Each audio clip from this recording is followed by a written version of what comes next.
Glória a Deus. Amém.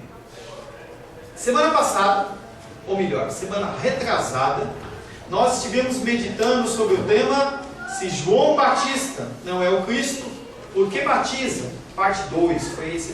Essa pregação foi em duas partes, ela ficou bem longa.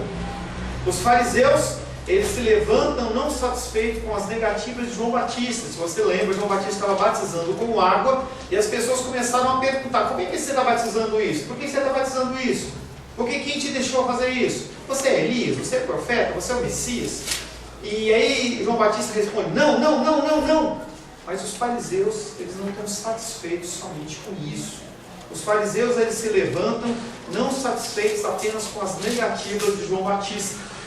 Eles se opõem a ele. Normalmente quando você se posiciona, eu falei na semana passada, as pessoas se opõem. Elas vão contra você. Enquanto você está quietinho, você aceita tudo, está tudo bem. Eles se opõem contra ele, querendo saber de onde procede a autoridade de batizar. E eles estão preocupados mais em saber quem deixou, quem deu o alvará de batismo. E aí o texto, o versículo que ficou da semana passada é João capítulo 1, verso 26. João lhes respondeu: eu batizo com água, no meio de vós está alguém que não conheceis.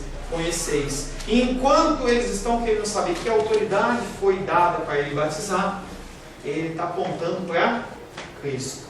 Ele não procura se justificar. É uma coisa que você tem que aprender: não se justifique.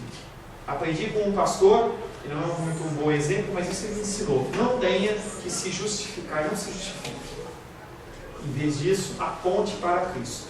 Sempre leve as pessoas para Cristo. Não defenda a sua denominação, não defenda o seu pastor, não defenda as coisas que você faz, mas aponte para Cristo. João Batista, ele não se importa com o desconforto gerado, e em vez de se justificar, ele aponta Cristo, apresentando a eles algo ao qual realmente deveriam se preocupar.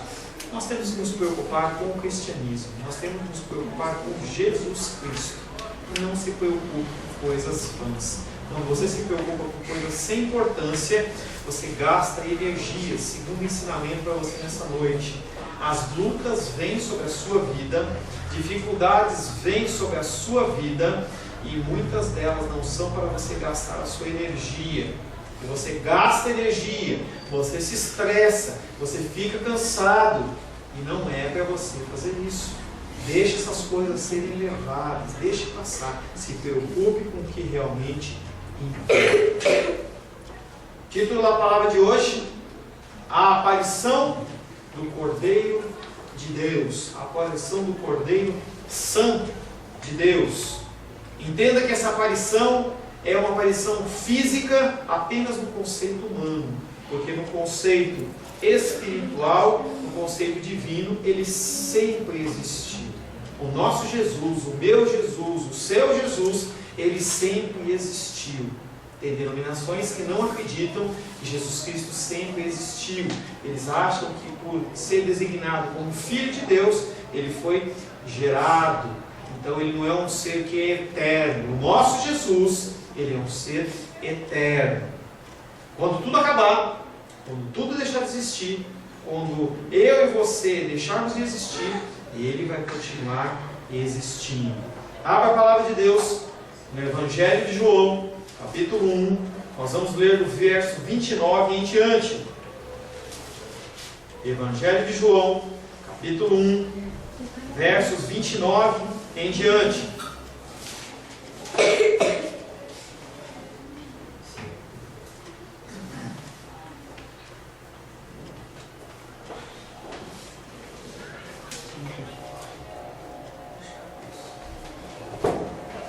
Meu cabelo ficar arrepiado, vocês sabem. Evangelho de João, capítulo 1. Assim diz a palavra de Deus: no dia seguinte, viu João a Jesus que vinha para ele e disse: eis o Cordeiro de Deus que tira o pecado do mundo. É este a favor de quem eu disse: após mim vem um varão que tem a primazia, porque já existia antes de mim.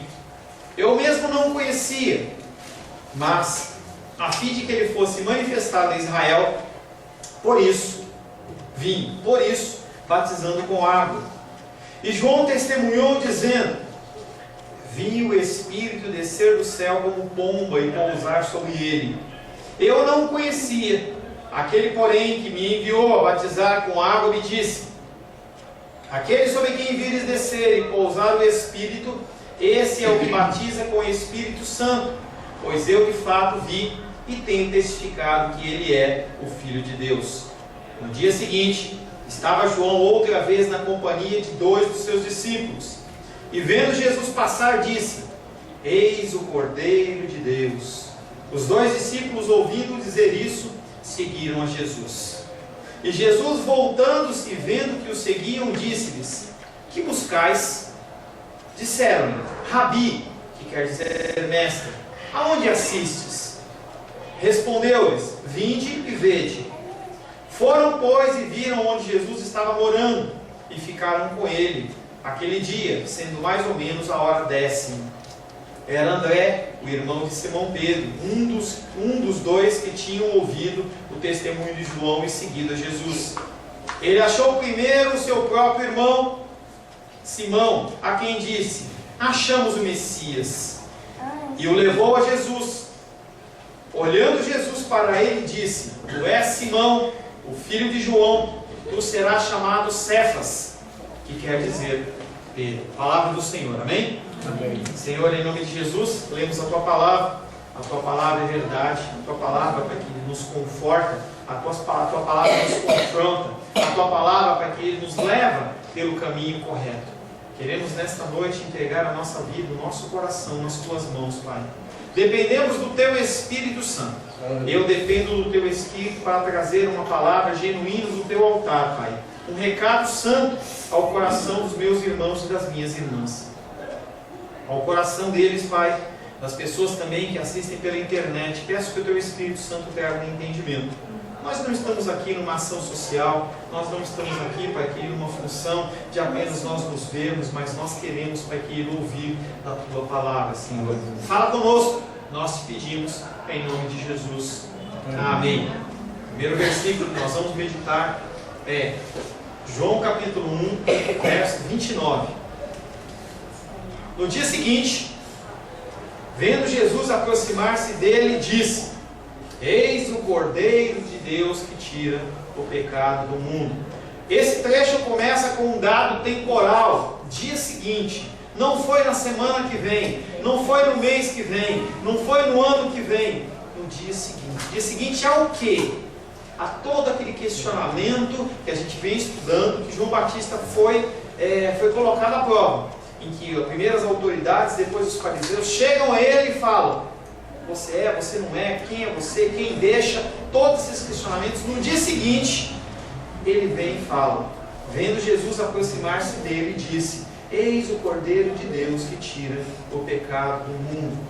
A cena descreve o fato anunciado por Jesus anteriormente. João Batista já havia falado dessa pessoa que iria vir. E ele fala: ele vem depois de mim, mas ele tem a primazia, porque ele veio antes de mim. E as pessoas devem ter olhado, eu pelo menos, se eu tivesse perante um discurso desse, eu falo: como que é isso? Ele veio depois de você, mas ele está antes de você, porque ele é antes de você. O negócio meio complexo, mas aí João Batista aproveita esse meandro, isso que está acontecendo aqui, para estar explicando.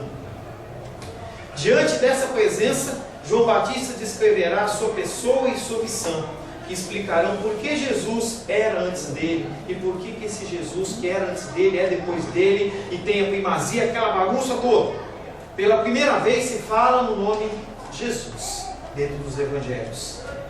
O objetivo da menção do Cordeiro, ou Jesus, o Cordeiro, deve se considerar como a chave de um novo êxodo. Primeiro teve um êxodo no Egito, em que quem foi aquele que direcionou foi Moisés, e houve um cordeiro, que foi um cordeiro que foi morto. Nós vamos ler sobre esse texto. Esse cordeiro ele foi morto para que o espírito da morte, o anjo da morte, não entrasse na casa dos israelitas e não matasse tantas pessoas como os animais. Então houve um cordeiro, mas esse cordeiro que vem agora é um cordeiro diferente. Não é um cordeiro que vem trazer apenas um êxodo físico, não é apenas um êxodo de uma saída de uma terra para outra terra, mas é um êxodo das trevas para a luz. O Êxodo, ele é a marca de um pacto. Ele inicia lá com Abraão. Gênesis 22:14, um texto muito conhecido, fala: tendo Abraão erguido os olhos, viu atrás de si um carneiro preso pelos chifres, entre os arbustos. Tomou Abraão um carneiro e o ofereceu em holocausto em lugar do seu filho. Essa é uma passagem que as pessoas ficam questionando. Por que Deus mandou que ele matasse o seu filho? Será que o coração de Abraão continuava rendido ao Senhor na sua inteireza? Há uma coisa a se pensar. E aí eu sei que o Senhor deve ter olhado para o coração de Abraão e falou assim: a alegria que esse homem teve e tem agora por ter o seu filho Isaque, que é um filho da promessa, está começando a tomar o meu lugar.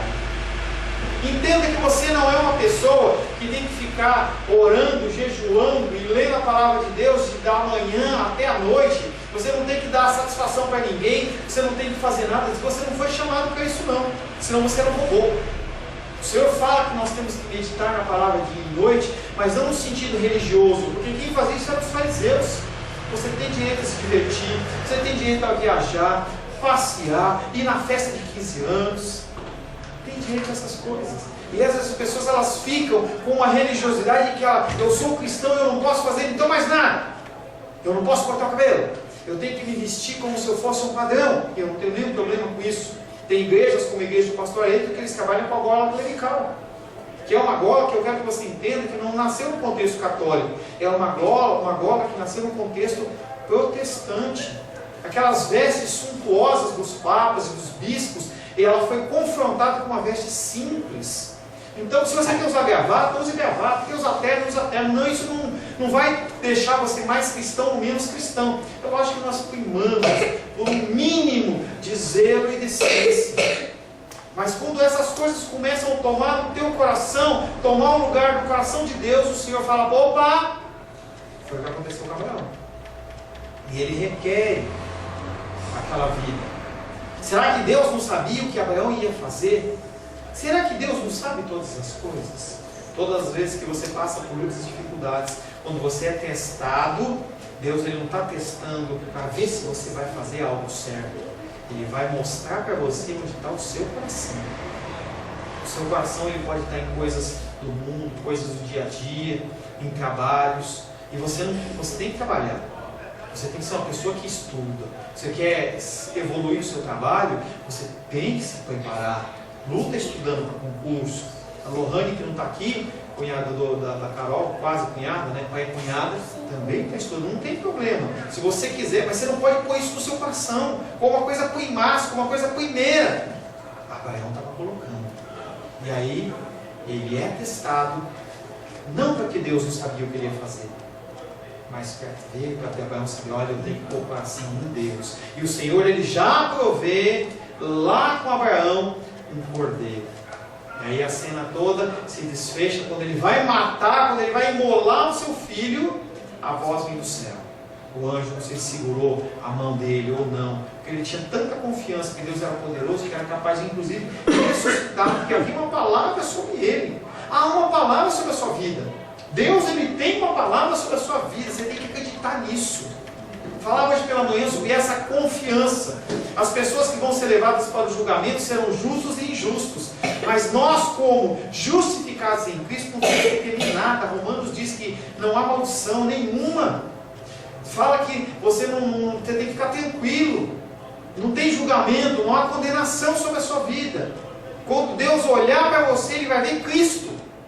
Esse sacrifício, você tem que ter essa paz no coração. Agora, se você coloca o seu coração em coisas do mundo, você vai começar a ficar com dúvidas. No antigo êxodo do Egito, a saída foi marcada pelo sangue do cordeiro. Ali foi feito um pacto. Aquele bichinho foi morto. Nós vamos ler um texto, fala a palavra de Deus no Êxodo capítulo 12. Nós vamos ler um texto longo que eu quero que você leia comigo. No antigo êxodo do Egito, a saída foi marcada pelo sangue do cordeiro nos umbrais da porta. O cordeiro de Deus refere-se ao cordeiro pascal, cujo sangue livrou os israelitas da morte e cuja carne foi comida pelo povo no começo do seu êxodo do Egito. Houve uma morte de um bichinho, de um cordeiro, já apontando para o sacrifício perfeito de Jesus Cristo. Êxodo capítulo 12, não vou colocar na tela. Êxodo capítulo 12,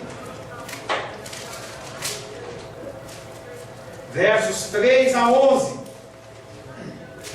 Êxodo capítulo 12, versos de 13 a 11. Falai a toda a congregação de Israel, dizendo: aos 10 deste mês, cada um tomará para si um cordeiro, segundo a casa dos pais, um cordeiro para cada família. Mas se a família for pequena, para um cordeiro, então convidará ele o seu vizinho mais próximo, conforme o número de almas, conforme o que cada um puder comer. Por aí calculareis quantos bastem para o cordeiro. O cordeiro será sem defeito, macho de um ano. Podereis tomar um cordeiro ou cabrito. O guardareis até o 14º dia deste mês, e todo o ajuntamento da congregação de Israel o imolará no crepúsculo da tarde.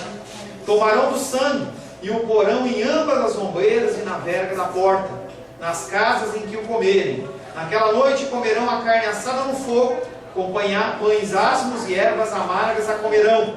Não comereis do animal nada cru, nem cozido em água, porém assado ao fogo, a cabeça, as pernas e a fressura. Nada deixareis dele até pela manhã, o que porém ficar até pela manhã queimá-lo-eis. Dessa maneira o comereis, lombos cingidos, sandálias nos pés e cajado na mão, comê-lo-ás, eis à pressa, é a Páscoa do Senhor. Um texto que, se você for analisar, tem tudo a ver com os nossos dias de hoje. Nós estamos nesse mundo, mas não somos desse mundo. Quando o Senhor ele vier e tocar sua trombeta, vai ser assim, ó. Não foi para vocês, não é sério. Vai ser assim, ó. No estralar de Deus. O Senhor Jesus Cristo vem. Você vai estar pronto? Nós temos que estar sempre na presença do Cordeiro, sempre com o Senhor no nosso coração, tendo Ele como alvo. Porque naquele dia, quando a trombeta tocar e as coisas começarem a acontecer, não vai dar tempo. Não vai dar tempo. O cordeiro do Egito foi imolado e eles saíram. O cordeiro dos nossos tempos foi imolado e ressuscitou. No primeiro êxodo, o cordeiro foi morto. No segundo, ele se entregou como sacrifício. Ele era o sacrifício, ele era o sacerdote. Ninguém tomou a sua vida, mas ele mesmo a entregou. Só queria pedir para as crianças não conversarem atrás, porque senão atrapalha a filmagem. Por favor, tá?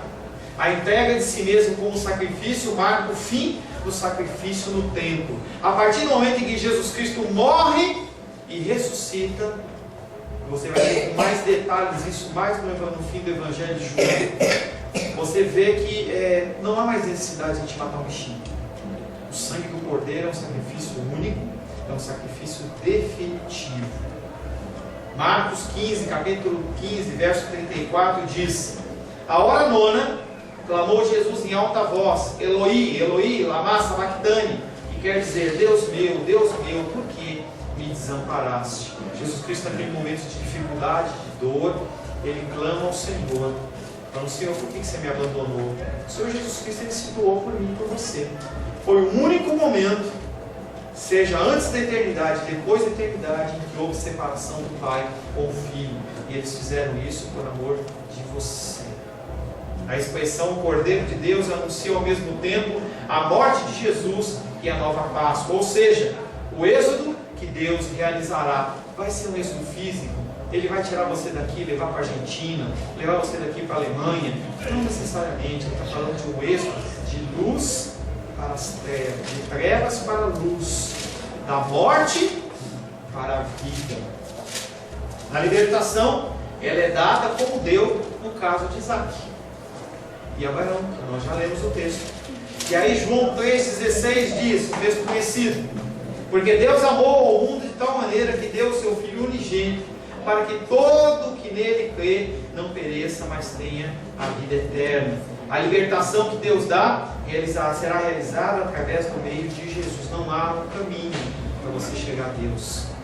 Parece lógico, parece óbvio, mas a gente tem que continuar repetindo, porque as pessoas, elas procuram Cristo, elas procuram chegar a Deus através de boas obras. E nós temos visto no juízo final um tema da escatologia, que as obras elas vão ser julgadas, mas as obras não são para salvação. Nada que você possa fazer vai gerar merecimento para você, para a sua salvação. As obras elas são necessárias, elas refletem o cristianismo que você tem.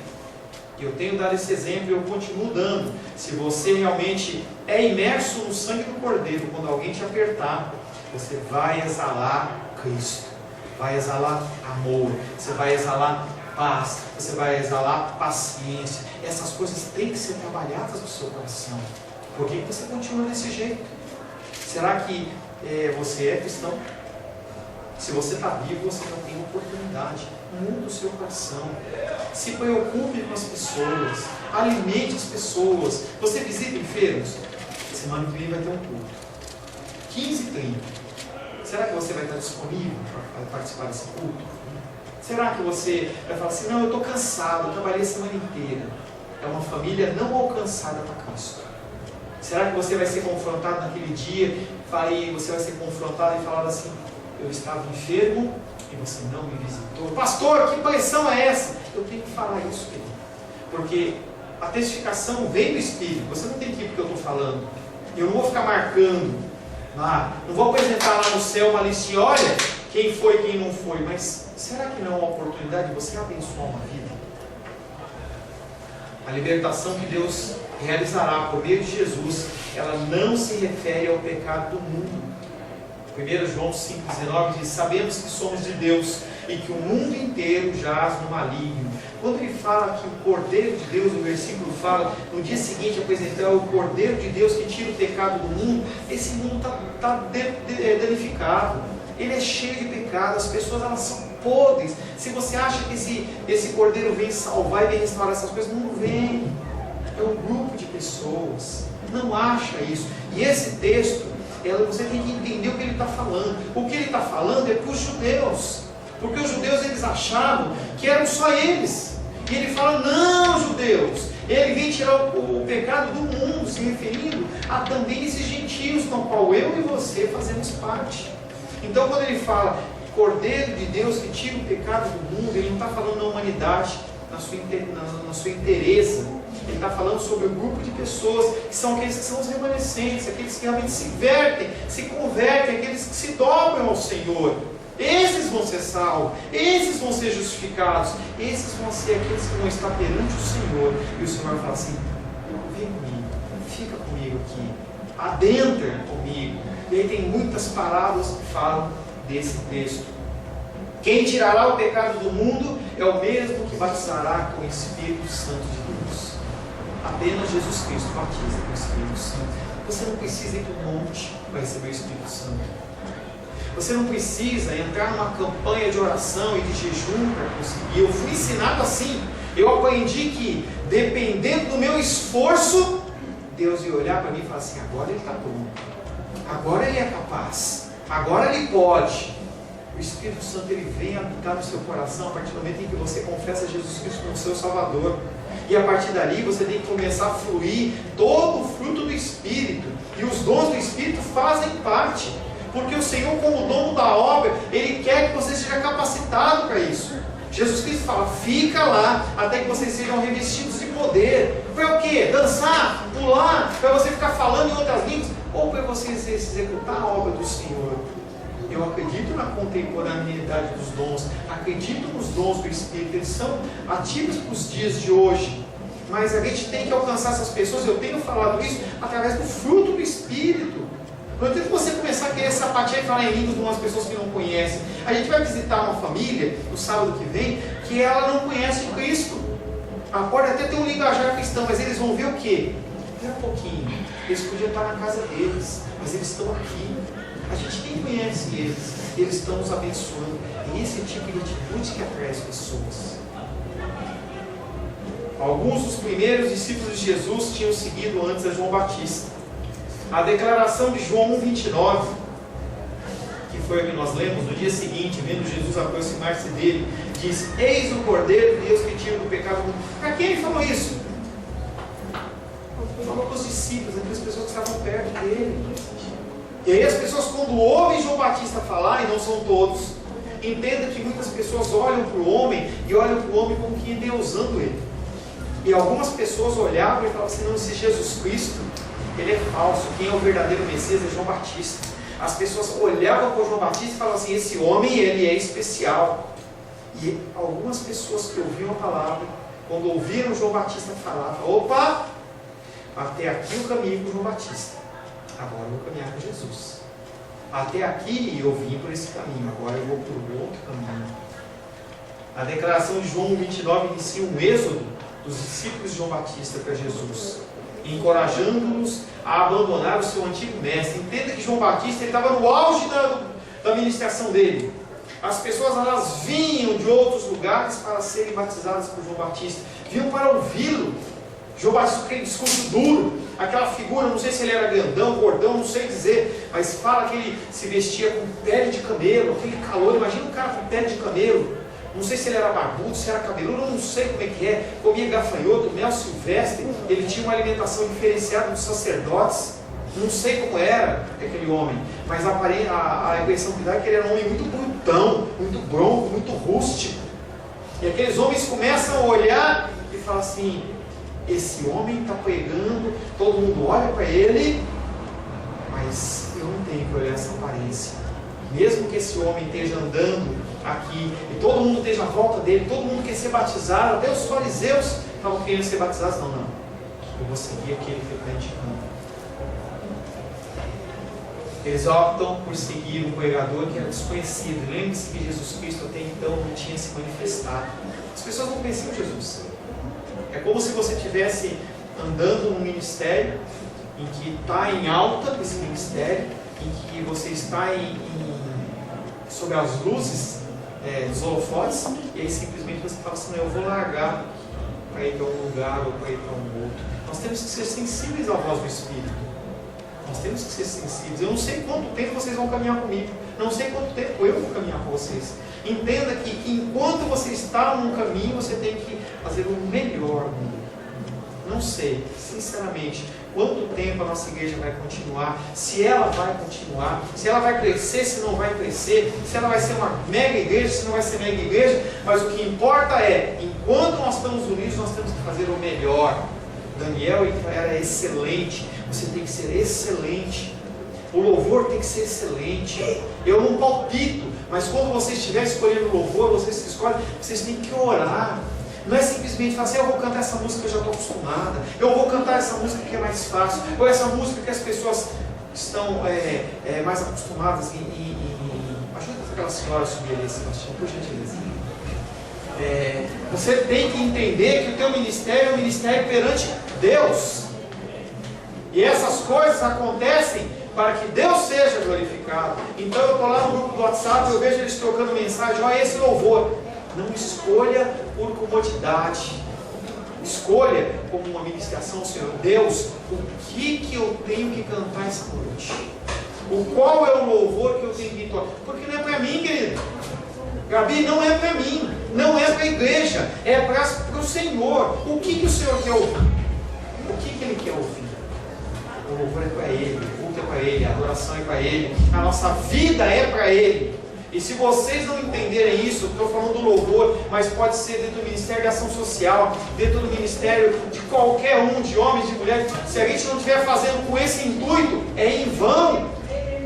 Esses homens entenderam isso e não seguiram apenas uma comodidade. Eles poderiam continuar seguindo João Batista, e eles iam falar assim, agora João Batista morre, eu assumo o ministério deles. Eles não estavam preocupados com isso.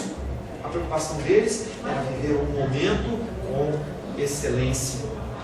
Eles mudaram a sua fidelidade precisamente porque o próprio João Batista apontou Jesus como aquele que vinha cumprir as promessas das Escrituras. Aquilo que João Batista acreditava estava se cumprindo. Ele não podia se curar. E hoje os pastores eles têm medo de perder as ovelhas. Tem medo. Não vou deixar ir, porque se ele for, entendeu? Ele não volta. Gente, ele vai. Seja abençoado pelo Senhor, mas vá na direção de Deus. Não caminhe com suas próprias forças. João Batista, dentro da música que nós caminhamos, contamos, exemplo de humildade. Seus discípulos são entregues a outro. Você não tem a noção do que é isso. Quem é pai e tem filho casado deve imaginar o que é isso. Você entregar a sua filhinha, entregar o seu filhinho para uma pessoa que está fora, e você está entregando, você não sabe o que vai acontecer, fica fora do teu filho. João Batista, ele entrega os seus discípulos nas mãos de Jesus. O pensamento do discipulador e mestre deve ser sempre de extrair o máximo. E eu vi um filme, comecei a ver um filme hoje à tarde com a Rosângela, em que uma menina queria jogar basquete. Mas dentro do contexto dos Estados Unidos, lá na época, o basquete feminino não era importante. Então, ela usava o cabelinho curtinho, e ela usava um chapéu porque ela ajudava o pai dela, não tinha um filho, então ela ajudava na fazenda lá. E ela começa a jogar basquete, e aí uns meninos chegam com aqueles casacos americanos e tal. Você joga? Joga. Ela vai lá e faz uma cesta, duas, e aí vão convidar ela. Tem todo um caminhar desse filme, mas o interessante que eu quero falar é que o técnico, ele fala assim, eu vou treinar você. E aí havia uma regra na escola em que mulher não podia jogar com homem e homem não podia jogar com mulher, dentro da regra da escola.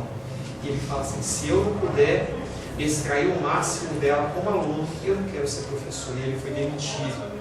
Ele falava assim, o meu objetivo é extrair o máximo.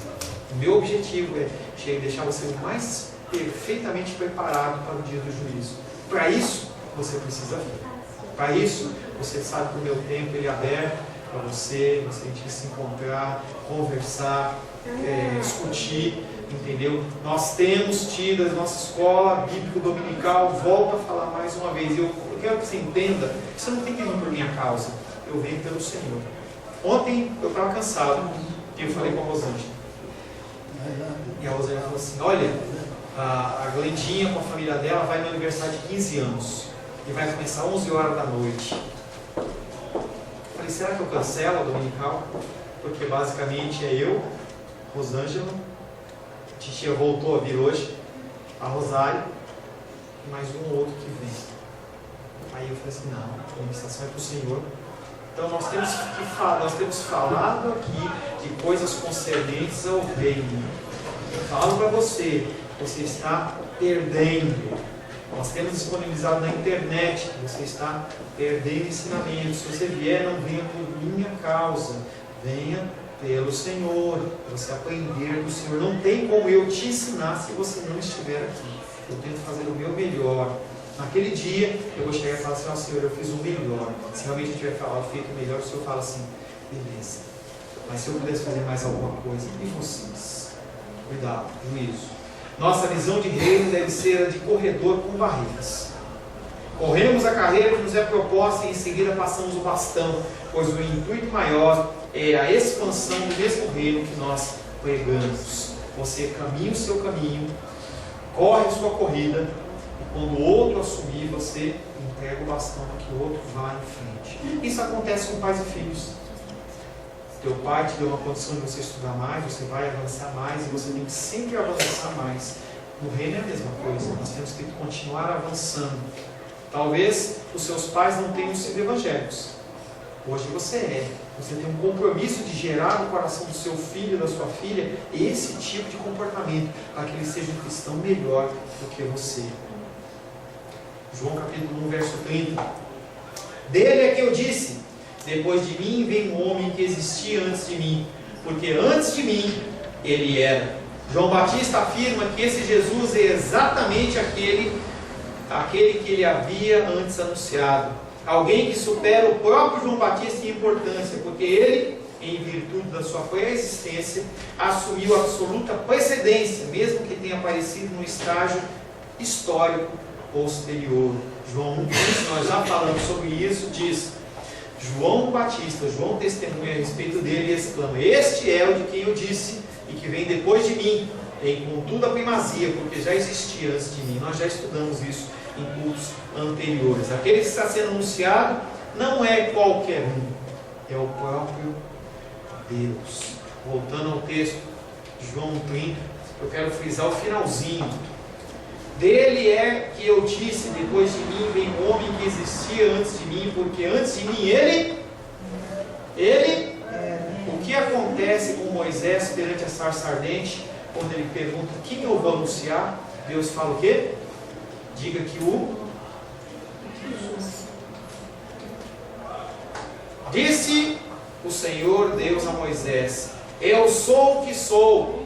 Disse mais: assim dirás aos filhos de Israel: eu sou, me enviou a vós outros. Jesus Cristo está falando, ele, antes de mim, ele era, fazendo referência ao eu sou. Ele é 100% homem e 100% Deus. Coisas como essa, a gente passa quando a gente lê a Bíblia. Mas o judeu não passa. Porque ele sabe que um texto usado nesse contexto ali, ele está falando assim: opa, esse cara não está falando de qualquer coisa não. Ele está falando de Deus. Ele está falando de Deus. Então João Batista, ele não abre o caminho para qualquer um. Ele está abrindo o caminho para o próprio Deus. João 1,31 diz: eu mesmo não o conhecia, mas a fim de que ele fosse manifestado em Israel, porque primeiramente ele veio para os israelitas, vim por isso batizando com água. João tinha começado a sua missão antes de conhecer Jesus como Messias. Mas será que ele não conhecia Jesus? Qual que era o grau de parentesco de João Batista e Jesus? Primos, queridos. Você acha que eles não se conheciam? Conheciam. Porque o texto está dizendo que ele não conhecia como Messias. Esse homem, ele vem para proclamar o Messias. E ele vem falar sem saber o que é. Isso chama-se fé. Isso chama-se fé.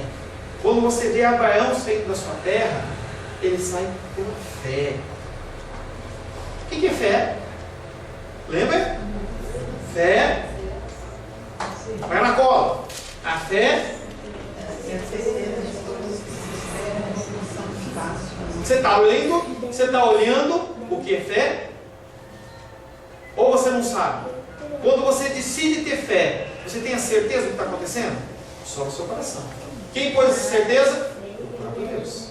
Quem que leva você a fazer as coisas? O próprio Deus. Ele implanta no seu coração. Eu falava com um amigo meu que a igreja dele está fazendo aniversário hoje, um mentor meu, pastor Marlon. E aí ele falava comigo que como nós somos abençoados, como nós somos honrados. Eu fiz um joguinho de palavras com ele, dizendo que a honra é do Senhor, mas eu entendi o que ele está falando. Entenda que é um privilégio de Deus você estar aqui. Entenda que é um privilégio de Deus você estar nesse país que se chama Brasil. Nela você tem a oportunidade de ter a palavra de Deus nas suas mãos. E o Senhor, ele requisita de você coisas que só pela fé. Confesso para vocês que pela fé eu vim para Brasília. Pela fé a Rosângela falou assim: não, vamos sim.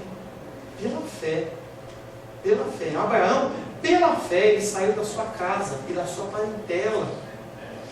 Gênesis capítulo 12, verso 1 e 2 diz: ora, disse o Senhor a Abraão: sai da tua terra, da tua parentela e da casa do teu pai, e vai para a terra que eu te mostrarei. Ele sabia para onde ele ia. Hoje, se alguém chegar para você e falar assim, ou você ouvir uma voz e falar assim: você larga tudo que você tem e vai embora, você vai. Isso é fé.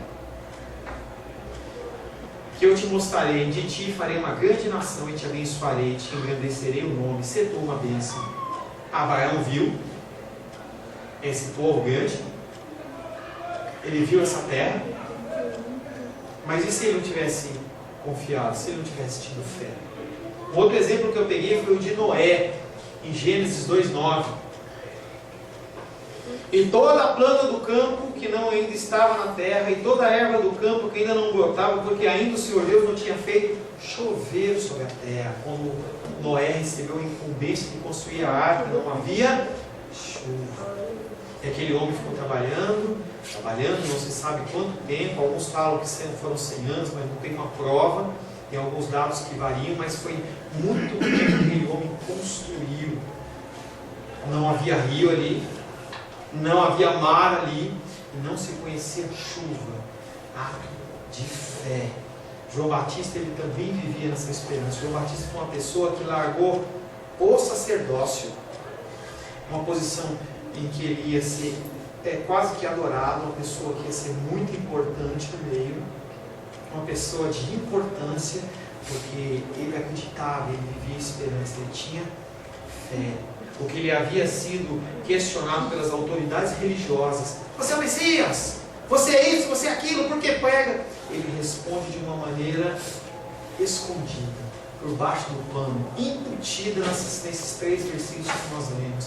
Ele apresenta o Cordeiro de Deus, ele vem e fala: esse que veio antes de mim. Lembra que eu falei antes? No dia seguinte. E aí ele não responde para aqueles que eram incrédulos, ele responde para aqueles que andavam à volta dele.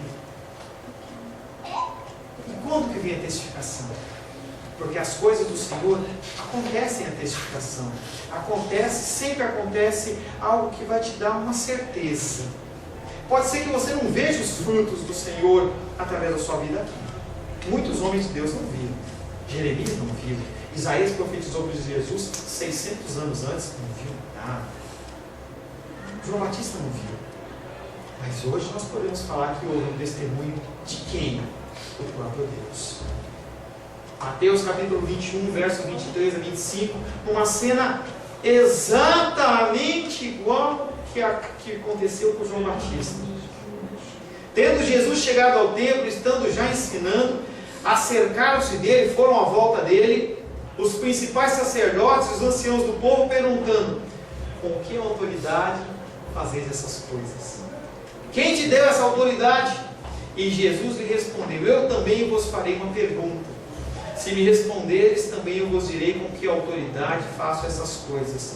De onde era o batismo de João? Era do céu dos homens.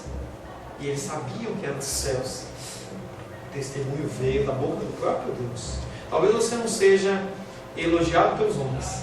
Talvez você não tenha um ministério grandioso. A gente estava conversando hoje no carro, tem um vídeo que chama Ministérios Fracassados, em que as pessoas elas simplesmente optam por seguir o que o Senhor manda fazer.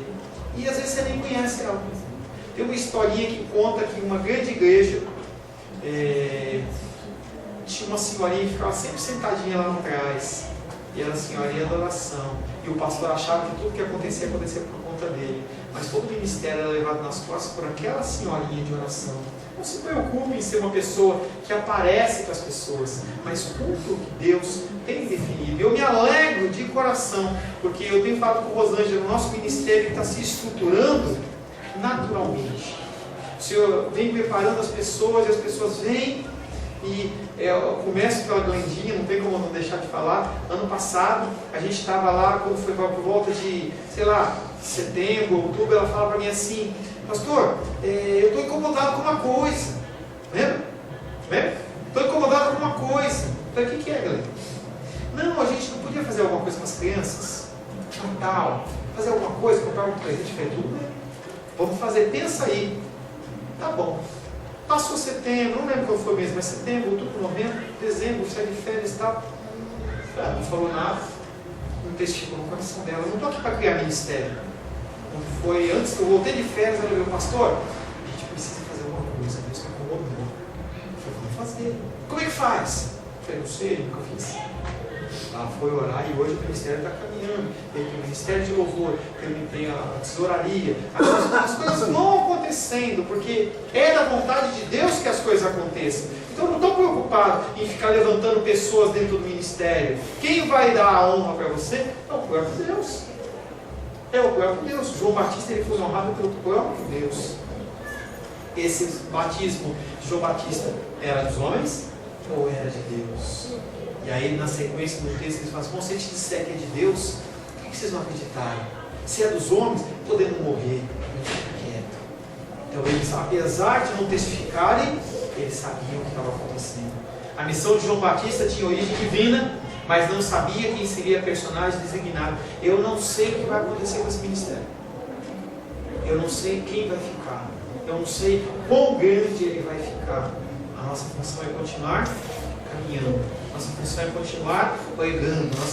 Nossa função é continuar anunciando o reino. Ele anunciava por encargo de Deus, apelando ao desejo de libertação que o povo sentia, e prometia um libertador. A ele anunciado pelo próprio Deus, mas sem conhecer a sua identidade. João começa um movimento que ainda não tem chefe, mas ele diz: eu não sou chefe. Eu não sei o que vai acontecer com o nosso grupo, não sei o que vai acontecer com as pessoas que estão conosco, não sei, mas a nossa obrigação é continuar caminhando. E se Deus coloca algo no seu coração, não deixa passar. Vem conversar comigo, para que a gente possa colocar isso em prática. Amém, queridos? Feche seus olhos.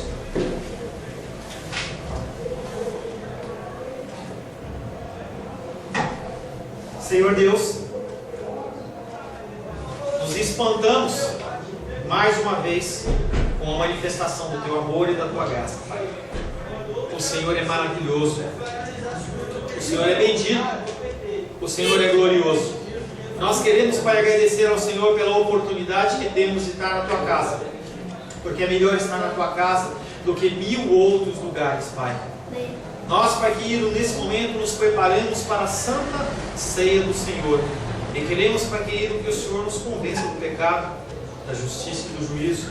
Converte o nosso coração, Pai, para que nós possamos cear, Pai querido, como um pacto, como uma aliança contigo, Pai, não em erro, não em falsidade, não em pecado, mas que nós possamos, justificados pelo Senhor, ser abençoados com essa ministração. Agradecemos ao Senhor, Pai, por esse mês de julho que se foi, esse mês de agosto que se inicia, é um mês, Pai querido, que nós dependemos de Ti.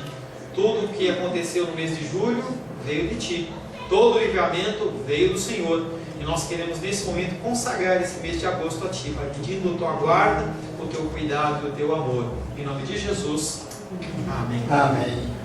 A paz seja convosco. Meu nome é Paulo César, eu sou pastor da Igreja Cristã Semente de Vida, aqui em Brasília, Distrito Federal. Me alegro que a palavra tenha te alcançado. A palavra faz isso, ela alcança as pessoas aonde quer que elas estejam, e você foi agraciado com esta palavra. Não que eu tenha nada especial a te dizer, a palavra ela é suficiente e ela usa quem ela quer, e eu me alegro por ter sido um canal para poder te abençoar. Mas eu quero te dizer que não basta você ser um ouvinte, não basta ser uma pessoa que se alegra quando você ouve a palavra de Deus. A vida ela é feita de decisões. Se você está ouvindo essa palavra hoje, eu creio que o Espírito Santo tem um propósito especial com você. Muito mais do que prosperidade, muito mais do que uma cura física, uma cura emocional ou espiritual, Ele quer te alcançar para a vida eterna.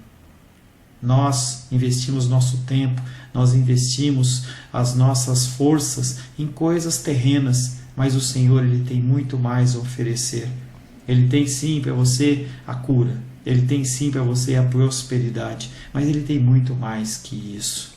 Submeta-se a um Deus que Ele é capaz de mudar e transformar a sua vida por completo. Creio que o Espírito Santo Ele é capaz de tocar o teu coração. Quero pedir que você curve a sua cabeça. Senhor, em nome de Jesus, coloco na Tua presença essa vida que ouve esta ministração, que ouve esta palavra. Pai, eu não tenho capacitação nenhuma, mas o Teu Espírito Ele é capaz sim de tocar nesta vida, gerar nela mudança, transformação, arrependimento, e que ela possa simplesmente bater no peito, convencendo-se que é pecadora e que precisa de um Deus salvador. Não há um caminho a Ti, meu Deus, que não seja através de Cristo. E eu lhe peço, Pai querido, que você alcance essa vida e ele possa sim tomar uma decisão pessoal pelo Senhor, em nome de Jesus. Amém. Amém, meu querido. Amém, minha querida. Fico contente que você esteja ouvindo essa ministração até o fim e peço que você não se limite a ouvir os cultos pela internet. Você procure perto da sua casa uma igreja, um lugar que proclame a palavra do Senhor. Eu oro para que o Espírito Santo te direcione nessa busca, porque muita coisa tem sido oferecida que não é o Evangelho. Eu abençoo a sua vida, em nome de Jesus. Amém.